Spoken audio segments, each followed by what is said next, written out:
வாங்க, எல்லாமே புது சரக்கு. பார்த்தாலே தெரியுது புது சரக்கு. சீப்பாவே தரேன். சீப்பா கிடைச்சாலும் நான் கொண்டுட்டு போறது ரொம்ப உயர்ந்த இடம். ஓஹோ, நீங்க எங்க இருந்து சார் வர்றீங்க? யார் நானா? நான் மந்தவெளி பக்கத்துல இருந்து வரேன். அதானே பார்த்தேன். என்ன ஒரு பழத்தோட்டமே பழக்கடை நடத்துற அதிசயத்தை பாக்குறீங்களா? Yes yes. நேத்து கூட ஒருத்தர் வந்து இதே மாதிரி சொன்னார். இப்போ உங்களுக்கு என்ன வேணும்? ஆப்பிள் வேணும். டசன் என்ன விலை? 18 ரூபாய். அடே அப்பா, நீ நான் எங்கேயோ இருக்கோம். மாதுளம்பழம் 12 ரூபாய். ஐயோ, பக்கத்துல கூட வர மாட்டேங்கிறியே. ஆரஞ்சு? ஆரஞ்சு பழமா? 8 ரூபாய். பரவாயில்ல, கொஞ்சம் நெருங்கி வந்துட்டேன். சாத்துக்குடி 4 ரூபாய். இன்னும் கொஞ்சம் நெருங்கி வந்தீங்கன்னா சௌரியமா இருக்கும். நெருங்கி வரணும் இல்ல? அந்த எலுமிச்சம்பழம் டசன் 1 ரூபாய். பரவாயில்ல, பக்கத்துலயே வந்துட்டேன். உள்ள புது பழம் எல்லாம் இருக்கு, வந்து வாங்கிக்கிறது. வாங்க.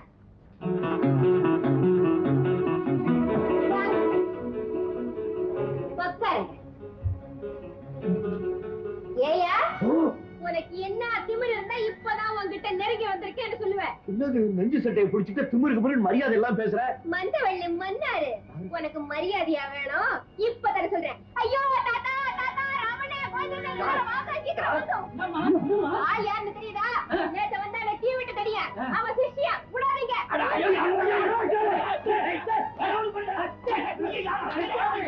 போடுங்க, நல்லா போடுங்க. அப்பதான் மறுபடியும் இந்த பக்கமே தலை காட்ட மாட்டேன்.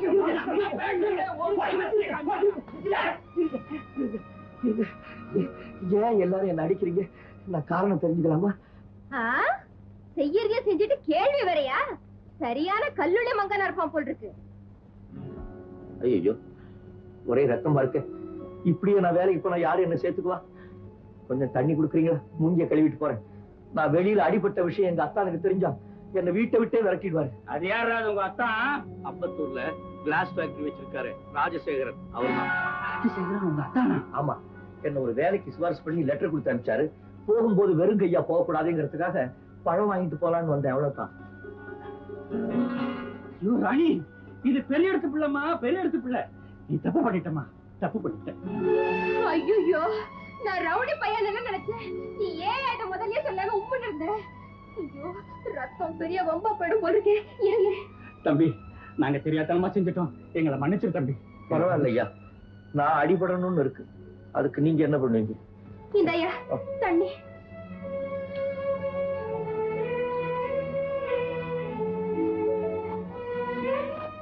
என்னையா எல்லாருமா சேர்ந்து உன்னை இப்படி அடிச்சு போட்டோம். உனக்கு கோபமே வரலையா? அடிச்சாலும் அழ தெரியாத அப்பாவியா இருக்கியே, நீ எப்படி இந்த உலகத்துல பிழைக்க போற? சரி, இந்த பழத்தை எடுத்துக்க. என்கிட்ட அவ்வளவு பணம் இல்ல. பரவாயில்ல, சும்மா எடுத்துக்க. எனக்கு சும்மா வேண்டாம். என்கிட்ட 2 ரூபாய் தானே இருக்கு. 1 ரூபாய் எனக்கு பஸ்ஸுக்கு வேணுமே. சரி, கடனா வச்சுக்க. வேண்டாம், நீ இந்த 1 ரூபாய் வச்சுக்க, பாக்கி அப்புறமா கொண்டாந்து கொடுக்குறேன். அம்மா, என்னையா வலிக்குது.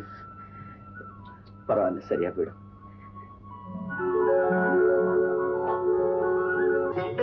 இது கேரளாவின் புராதனமான நாட்டிய கடகை. இது ஆடுறது ரொம்ப கஷ்டம். நான் வந்து பேசிய ரொம்ப பிரமாதம். எனக்கு ரொம்ப பிடிக்கும்.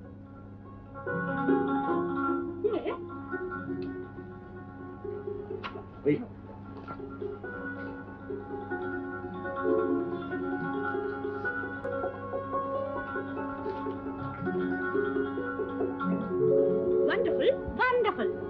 கண்காட்சியை சுத்தி பார்க்க வரவங்களுக்கு ஓவியங்களை பத்தி விளக்கம் சொல்லணும். கைடு வேலை தரேன், சம்மதமா? நீங்க எந்த வேலை கொடுத்தாலும் சரி. வண்டர்ஃபுல். நான் எப்படி விளக்கம் சொல்றேனே கூடவே இருந்து கவனிச்சு. கமா கமா ஒன்று ஒன்று. This is another wonderful page. இந்தியாவில் இருக்கிற எத்தனையோ மாகாணத்துல எத்தனையோ விதமான மக்கள் வாழ்ந்துட்டு இருக்காங்க. அவங்கள இந்த ஜாதி மக்களுடைய பழக்க வழக்கங்கள், ஆடை ஆபரணங்கள் பார்க்கறதுக்கு ரொம்ப பெக்கூலியரா இருக்கும். இந்த ஜாதி மக்களிடையே வாழ்ந்த ஒரு காதலர்களுடைய படம் இது. இவங்க ஆங்கில இலக்கியத்துல வர ரோமியோ ஜூலியட் மாதிரி ஒருத்தர ஒருத்தர் உள்ளன்போட நேசிச்சாங்க. ஒருத்தர பார்க்காம இருக்கவே மாட்டாங்க. இவங்க ஒரு விதமான நடனம் ஆடுவாங்க. அது பார்க்கறதுக்கு ரொம்ப உற்சாகமா இருக்கும்.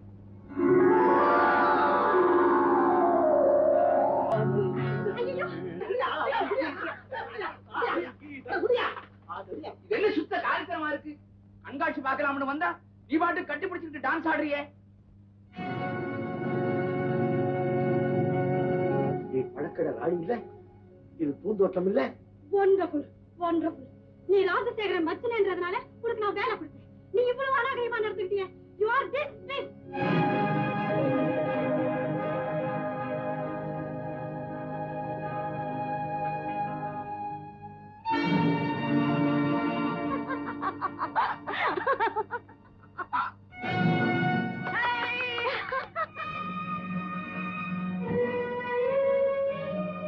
கனவு கண்டதால வேலை போயிடுச்சா? ஆமாம்மா, நான் எதையாவது பார்த்தேன்னா அதே மாதிரி மாறிடுவேன். அதுக்கப்புறம் நான் என்ன செய்யறேன்னு எனக்கே தெரியாது. அதனால நான் போற இடத்துல பெரிய நஷ்டம் ஏற்பட்டு என்ன வேலையில இருந்து நீக்கிடுவாங்க. இதான் வழக்கமா நடக்கிறது. ஐயோ, நீ பகல் கனவு காண்ற ஆளா? ஆமா, இத மாத்துறதுக்காக எங்க அக்காவை அத்தானும் எவ்வளவோ கஷ்டப்பட்டு பாக்குறாங்க, ஒண்ணும் நடக்கல. இந்த தடவை எப்படியாவது இந்த வேலையில நினைச்சிடலாம் நினைச்சேன். அநியாயமா நீ வந்து கெடுத்துட்டிய. என்னையா சொல்ற? நான் எப்படி கெடுத்தேன்? நாம ரெண்டு பேரும் ரோமியோ ஜூலியட் மாதிரி ஆடுறோம் பாடுறோம். இந்த உலகத்துல யாருமே நேசிக்காத மாதிரி நேசிக்கிறோம். யாருக்கும் தெரியாம திருட்டுத்தனமா ரெண்டு பேரும் சந்திக்கிறோம். ஒரு நிமிஷம் நாம பாக்காட்டி போனாலும் ரெண்டு பேருக்கும் பைத்தியம் முடிச்சு போயிடும். நாம சந்திச்சு பிரியும் போது ஒருத்தரை ஒருத்தர் கட்டி பிடிச்சு ஆற தழுவி நல்லா இறுக்கி கன்னத்துல மாறி மாறி மாறி மாறி மாறி. நிறுத்தியா? என்னம்மா? சும்மாரியா? நீ சொல்ல சொல்ல என் உடம்பெல்லாம் பூசுது. இது வரைக்கும் எந்த பயனும் என் மேல விரல கூட வச்சதில்ல. நீ பாட்டுக்கு என்ன கட்டி பிடிச்சி இருக்க தழுவி கன்னத்துல மாறி மாறி. ஐயோ ஐயோ. கனவுலம்மா, கனவுல.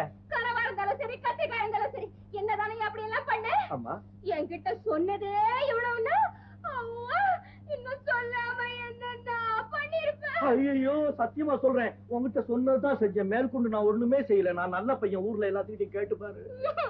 போச்சு, எல்லாமே போச்சு. என்ன போச்சு? உன்னோட இப்படி எல்லாம் ஆனதுக்கு அப்புறம் நான் எப்படியா இந்த உலகத்துல வாழ முடியும்? என் எதிர்காலம் என்ன ஆகுது? என்னடா இது தாசி அவரஞ்சு கதையா இருக்கு. தொட்டால் 1000 பொண்ணு, கனவு கண்டாலும் 1000 பொண்ணு. என்னையா மினி மினின்னு முணுமுணுக்கிற? கூட்டத்தை கூட்டவா? உன் மானத்தை வாங்கவா? அம்மா, இந்த ஒரு தடவை மன்னிச்சிடு. இனிமே உன்னை பத்தி கனவு கண்டேன்னா நான் ஆளை மாத்திக்கிறேன். அதெல்லாம் முடியாது. இப்ப நடந்ததுக்கு என்ன சொல்ற? முதல்ல எனக்கு ஒரு வழியை சொல்லிட்டு அதுக்கப்புறம் அடுத்த அடி எடுத்து வை. ஐயோ, என்னது இது? உண்மையிலேயே உனக்கு எனக்கு சம்பந்தம் இருக்க மாதிரியும் நான் என்னமோ உன்கிட்ட தப்பா நடந்துகிட்ட மாதிரியும் வழி சொல்லிட்டு போன்னு சொல்றேன். உன்னை கல்யாணமே பண்ணிக்க சொல்றியா? என்ன கோய் கோய் கோய் கோய் கோய். ஐயோ பைத்தியக்கார மனுஷன். நான் சும்மா கலாட்டா பண்றதுக்காக ஏதோ சொன்னா நீ கல்யாண அளவுக்கே போயிட்டியே. உன் மனசுல கொஞ்சம் கூட விகல்பமே கிடையாது. நினைச்சது எல்லாம் பட்டு பட்டுன்னு பேசிட்டு பாக்குறதுக்கு தான் நீ முழு ஆம்பளைய தவிர உள்ள குழந்த மனசு. யோ, உன்னை எனக்கு ரொம்ப பிடிச்சிருக்கு.